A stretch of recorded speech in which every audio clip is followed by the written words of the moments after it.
Tennis is about resiliency, mental focus, concentration. It's a mental game. I'm going to work to the back, all right? Let's go a couple forehands cross court. Wide base, split step. I'm going to run you. Nice and smooth. Oh, there it is. Fantastic shot. Eric Riley can fondly remember his first tennis tournament he saw at the Spectrum. It inspired an 8-year-old to become the first African-American captain at an Ivy League school. I had a dream of being a pro tennis player. Our mom took us to see Arthur Ashe in 1969. I got a tennis racket the next day, and I had a dream of being a good player. So for us, it was never really about first anything. Awesome. Change direction. And when he was finished firing forehands, Eric started teaching. And that's when his career became an even bigger hit. Here we go. Smooth movement to the ball. You have to follow that in. Quick adjustment steps. Let's go. Coaching some of the game's greats, including Pam Shriver.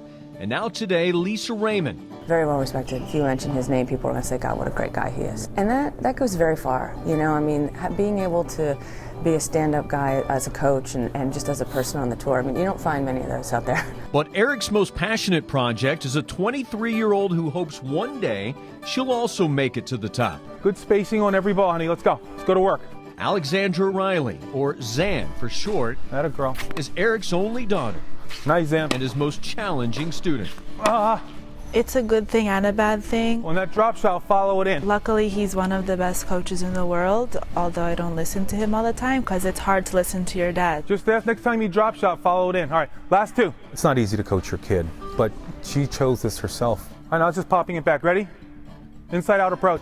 Even as a youngster, I never entered her in a tournament. She would go online and enter her own tournaments. I always joke and say she could have a management company because she enters her tournaments, she withdraws from tournaments. A lot of times players have agents that do all this stuff. Excellent extension there. It's very difficult to coach your kids. Atta girl. I've been smart enough to lay a foundation and kind of let her navigate. But Eric's message can only travel so far. For Zan to get where she wants to go, she must navigate the world on her own, and doing it alone because bringing a coach would cost way too much. In fact, last year alone, she played tournaments on 5 different continents, earning very little prize money just to gain some much-needed experience. A lot of good American players, they don't want to travel outside of the country. They stay home. The draws in America, because of the amenities, because of the comfort, the tournaments are much, much tougher.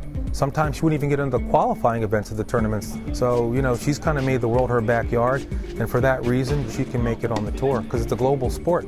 At times, traveling the globe has proven to be the easiest part of her job. I had a slump where I didn't win a match for like a year, so at that point, yeah, I felt like, why am I doing this? I felt burnt out and just like a little bit lost. Everybody can hit the ball. Everybody's good. Now, what's between the ears, you know, it definitely, you know, separates a lot of them, as well as what they're willing to do. In 2012, that determination and resiliency was tested even further when she tore her ACL in a tournament some 5,000 miles away in Turkey. I thought it was kind of like the end of my career because I knew it was totally messed up. I'd never been injured in my life basically until that, and I knew it was pretty severe. But Zan continues to push forward. Last year she lost to Alexandra Stevenson, the daughter of Dr. J, who skyrocketed to stardom when she reached the semis at Wimbledon in 1999.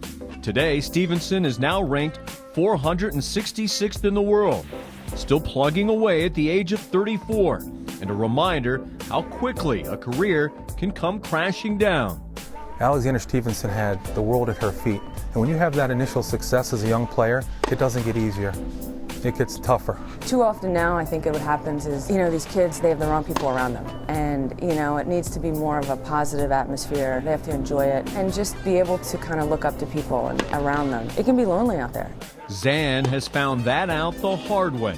But fortunately, she has a father who knows what it takes to climb to the top. When we have another interview and she's in the top 50 in the world, getting ready to play the Australian Open in 2017, you know, we'll all be saying, hey, we did the right thing. But I always remind her, I said, Zan, listen, you're on the right track.